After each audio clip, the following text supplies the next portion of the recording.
Hi, this is Melody Gray with the Houston Drama Club.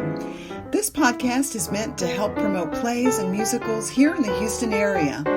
Our website is www.houstondramaclub.com, where you can find upcoming and currently playing productions. So join me while I go out into the Houston theater community to find out what's going on. Join the club and let's go see some theater.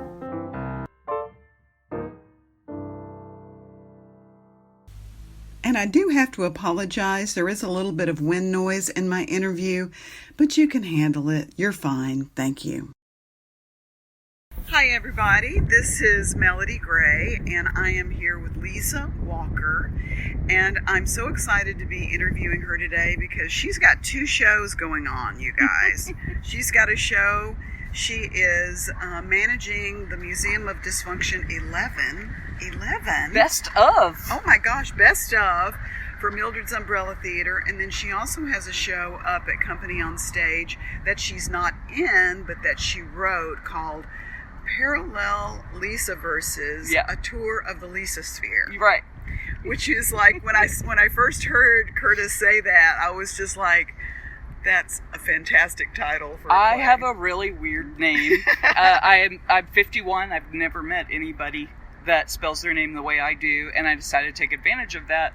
And I did 3 one-woman shows, and one was called Leiza Land, Declaration of a Sovereign Nation. The second one was called Observations from the Leizasphere, and the third one was called Welcome to the Leiza Hood. So when I told Curtis about that, he loved it and he ran with the idea. I love it as well. And I also loved about the Parallel Leizaverses is that they're small little short plays, part of the larger play, but it's like a multiverse. And I feel like you have, like, you know, what's that, where you contain multitudes. I don't know who, contained that quote, but you do. And I'm just so proud of you, and you're such an amazing artist here in the theater community. So I'm really honored to interview you today. Thank you very much. Yes. So talk to me about Museum of Dysfunction. What can we hope to expect from this second round? This is weekend 2. Right.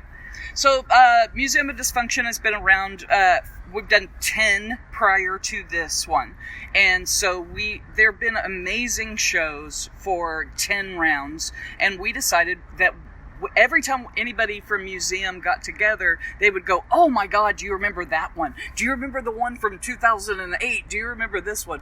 And so we decided to bring all of those back, and as close as possible to having reprises of directors and actors. Well, Brandon Dinklage came back in from New York. Yes, Stoned Apples was a lot of people's choice, and when I contacted Brandon to ask him for the script, he said, do you know what? I happen to be scheduling a trip to Houston to visit my family around that time. Perfect. And I said, you're in, you're it. And he wore the exact same t-shirt that he wore in it, I think, almost 10 years ago. With like a schmutzy stain on it, It was hilarious. Yeah, a Ghostbusters shirt. Right, it was so good. Hi, we're doing a podcast. You want to join us? No, I'm good.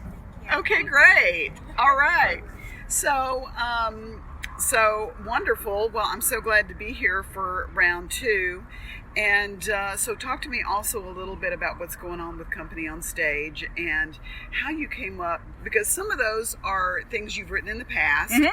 And so, what motivated you to kind of bring it together and do something like that?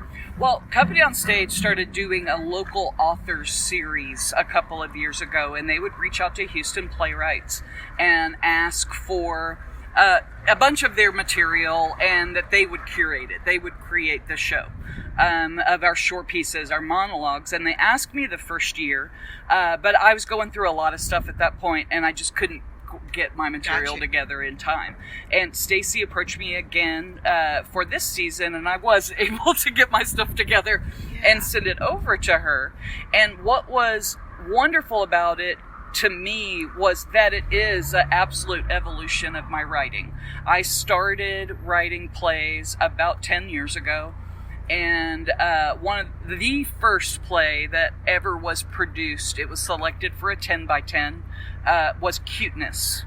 and it is in this showcase. But also the most recent play that I have written is in this showcase. So it feels like it's watching the passage of time of my evolution as a writer, and also it was a little cringeworthy at times because some of it was based on, most playwrights start by writing a little autobiographically, and that's certainly true of some of those pieces. But one of my favorite moments watching it was when Alice Rhodes came out and she performed the monologue Death. And for at least 10 lines into the monologue, I had no idea what she was doing. I couldn't remember writing this piece. And I thought, did I accidentally send them somebody else's work? Oh, no. And I was horrified, but it was really good. And because I was so separate from it, I thought, this is really good, but I don't remember this. And there was some moment in it when I suddenly realized what I had written it for. It was a showcase that I had been tinkering around with that never happened.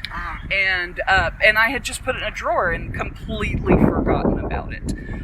So the neat thing to me was to be able to remove myself from the material, remove my ego, all of those things, and all of us have doubts about ourselves as artists, as writers, actors, directors, everything, and the imposter police are always about to knock on our door. I'm such a phony.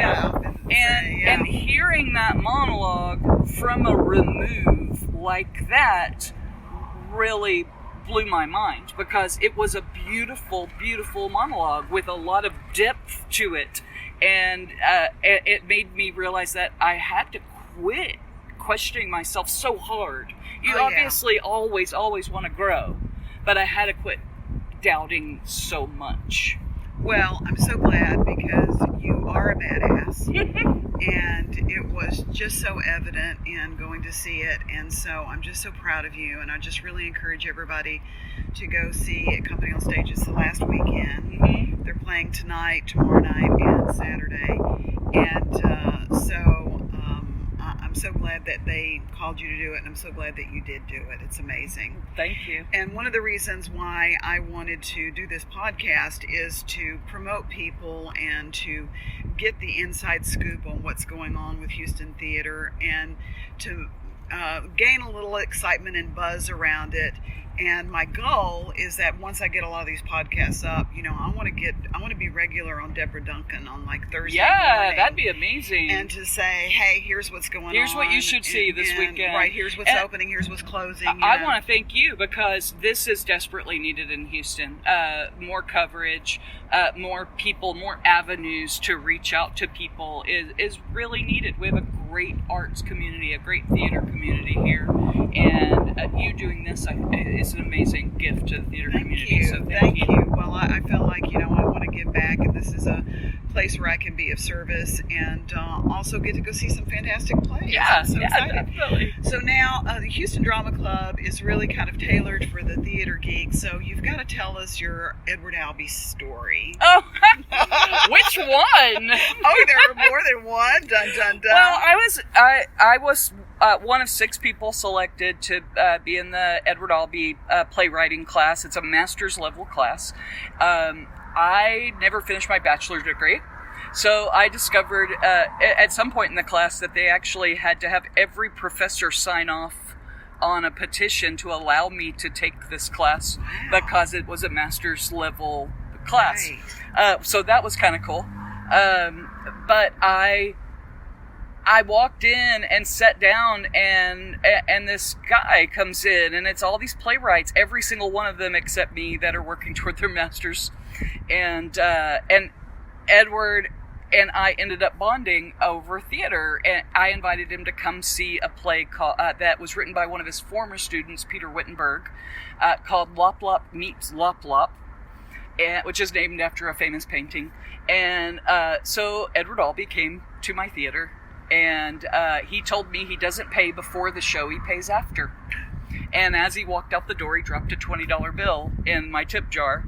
And he, the next day in class, he treated me as a peer. Wow. Yeah. And it really was That's a big deal an for elevating that guy. moment. And everybody had the opportunity to have the play that got them in read by professional actors in the class. Oh, nice. So the day my play was read, as we walked out the door, Edward was right behind me, and he put his hand on my shoulder, and he said, "You're a very good writer, you know." And I thought I was going to die. I didn't geek out or anything. I said, thank you, and squeed inside. But I have some wonderful quotes, taking notes throughout the class. And my favorite quote that the thing that he said that occurs to me again and again is, the most important element of the play is the play. Right. Right. Right. Like, it's so simple, but you kind of miss that. Mm-hmm. Right. Right. That's amazing. Well, Leiza, thank you so much for spending time and talking to me. I can't wait to go see round 2. Everybody come see Mildred's Umbrella Theater, Museum of Dysfunction 11 at Spring Street Studios, and go see Parallel Leizaverses, a tour of the Leizasphere over at Company Onstage. Thank you so much. Thank you, Leiza. Thank you. Mildred's Umbrella Theater Company is presenting Museum of Dysfunction 11, the best of a decade of short plays. Weekend 2 runs July 25th through July 27th, 2019. Shows are at 8 p.m. and they're located at Studio 101 at Spring Street Studios, 1824 Spring Street, Houston, Texas 77007. Please go to mildredsumbrella.com and check out any more information you'd like. And I apologize for the audio quality. It's a new podcast. I'm not perfect. Okay, thanks so much for listening. Bye-bye.